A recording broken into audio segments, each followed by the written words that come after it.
Στις 7 Οκτωβρίου του 1944 είχαμε τη μοναδική εξέγερση Εβραίων στο στρατόπεδο εξόδωσής τους. Έλληνες Εβραίοι προσπάθησαν να αποδράσουν από το Auschwitz Πυργενάου. Προηγήθηκαν όμως δύο σημαντικά γεγονότα ηρωισμού και αντίστασης.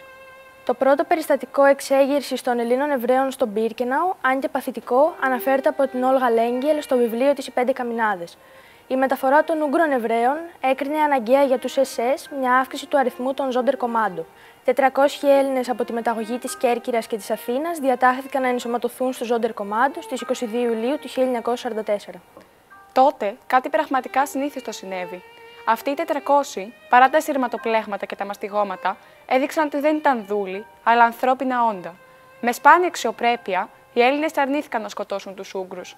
Μάλιστα δήλωσαν ότι προτιμούν να πεθάνουν αυτοί πρώτοι. Δυστυχώς έτσι και έγινε από τους Γερμανούς.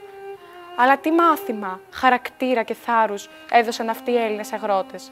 Η ιστορία τους πέρασε στο στρατόπεδο σαν ένα παράδειγμα ηρωικής αντίστασης. Το δεύτερο περιστατικό διαδραματίστηκε το Σεπτέμβριο του 1944. Ο Αλμπέρτο Ερέρα, αξιωματικός του ελληνικού στρατού, ήταν μέλος μιας ομάδας του Sonderkommando που είχαν στείλει οι Γερμανοί να διάσει τις τάχτες των νεκρών από τα κρεματόρια στον ποταμό Βιστούλα.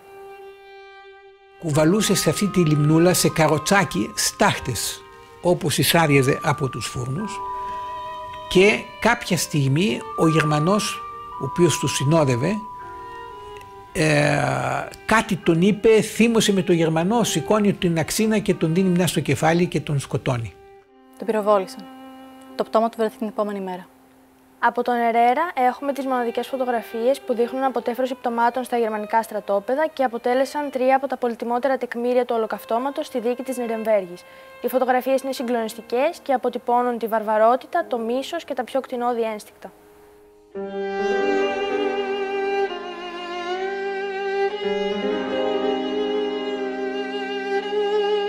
Στα απομνημονεύματά του, ο διανοούμενος Πρίμο Λέβη, έγκλειστος και αυτός στο Auschwitz, έγραψε: «Το πνεύμα αλληλεγγύης που διέκρινε τους Έλληνες, η απέχθειά τους για τη βία και η προσπάθεια διατήρησης της ανθρώπινης αξιοπρέπειας τους έκανε την πιο συμπαγή και την πιο πολιτισμένη εθνική ομάδα μέσα στο στρατόπεδο». Την εξέγερση στις 7 Οκτωβρίου του 1944 σχεδίαζαν μέλη του Sonderkommando. Ήταν Εβραίοι που πρέπει να βάλουν στους φούρνους τους δικούς τους ανθρώπους. 12 τέτοια κομμάντο δούλεψαν διαδοχικά στο Auschwitz για λίγους μήνες. Κάθε νέο κομμάντο έπρεπε να κάψει το πτώμα του προηγούμενου, έτσι να μην αποκαλύψει ποτέ το φρικτό μυστικό έξοδο στα κρεματόρια.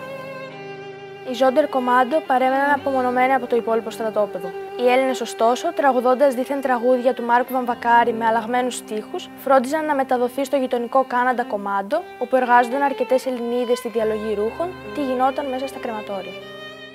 Η μέρα Σάββατο στις 2.30, μια ομάδα των SS έφτασε με ονομαστικούς καταλόγους για την επιλογή 200 ανδρών, Ελλήνων και Ούγγρων, για εξόντωση. Όταν εκφωνούσαν τα ονόματα των Ελλήνων, κανείς δεν απάντησε.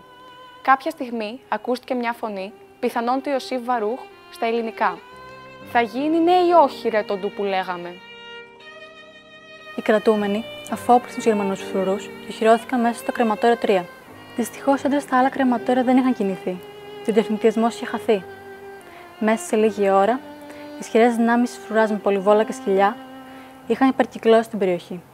Και έτσι ξεκίνησε μια ηρωική, αλλά απελπιστικά άνηση μάχη. Οι κρατούμενοι ανατείναξαν το κρεματόριο 4 με δυναμίτη και επιχείρησαν να διαφύγουν στο δάσος.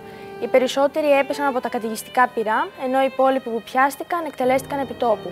Οι Έλληνες από τα άλλα κρεματόρια μπόρεσαν όμως να ξεχωρίσουν μέσα στους κρότους και τα ουρλιαχτά τα λόγια του ελληνικού εθνικού ύμνου. Οι Έλληνες οι οποίοι δουλεύανε στο μπλοκ του Sonderkommando,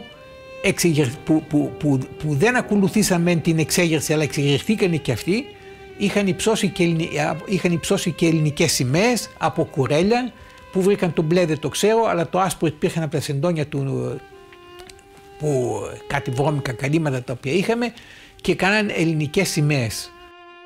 Έστω και για λίγα λεπτά ευρέθησαν ελεύθεροι, έλεγε αργότερα ο διασωθής Νατζέλ Ματζαρί. Η εξέγερση είχε τελειώσει με πολύ βαρύ κόστος. Τα σώματα περίπου 450 νεκρών μεταφέρθηκαν μπροστά από το κρεματόριο 4, το οποίο δεν λειτουργήσε ξανά. Οι απώλειες των Γερμανών ήταν 3 υπαξιωματικοί και 14 τραυματίες. Η ημέρα της εξέγερσης έγινε σύμβολο εμψύχωσης για τους υπόλοιπους φυλακισμένους, καθώς μια χούφτα Ελλήνων Εβραίων δεν αποδέχτηκε την προδιαγεγραμμένη μοίρα τους και υπερασπίστηκαν τη ζωή τους.